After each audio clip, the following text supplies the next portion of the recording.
Hey, my name is Zeus, a writer for Healing Maps, and what if I told you there exists a psychedelic that doesn't have psychedelic effects, but still has psychedelic effects?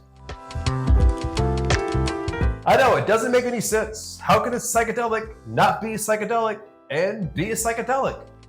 Well, on the surface, it may not make any sense, but that's not going to stop me from telling you about the psychedelic in question. 6-fluoro-N-diethyltryptamine, otherwise known as 6-FDET. This psychedelic is so rare that this video is actually the first time anyone on YouTube has ever talked about it. So why would I put psychedelic in air quotes when I refer to 6-FDET? Well, it gets weird. It's a tryptamine, so it's the same family as DMT and psilocybin. However, 6-FDET doesn't produce psychedelic effects, but it still sort of does produce psychedelic effects. Like I said, it's weird. 6-FDET was first used as an active placebo in 1967 because it reportedly produced some of the physical and mood changes of these hallucinogenics, but it did not induce the perceptual and thinking changes of these agents.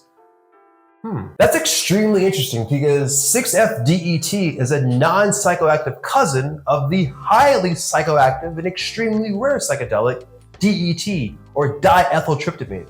So you haven't heard of DET? Okay, it's sort of like DMT, but it lasts 1 to 2 hours longer. And for some, the idea of an extended DMT-like trip is downright scary. However, the wildest thing about all of this that may have some serious implications for the future of psychedelics is both 6-FDET and DET increases serotonin in the brain. So how can a non-psychoactive psychedelic still show an increase in serotonin levels? Like, what is going on here? In fact, 6-FDET showed a higher increase of serotonin than its psychedelic cousin, DET.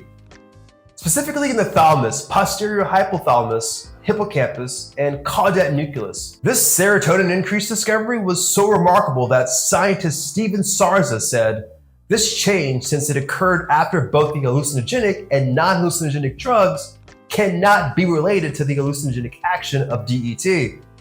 He also said that 6-FDET warrants further study. Keep in mind, there hasn't been a clinical 6-FDET study in over 50 years.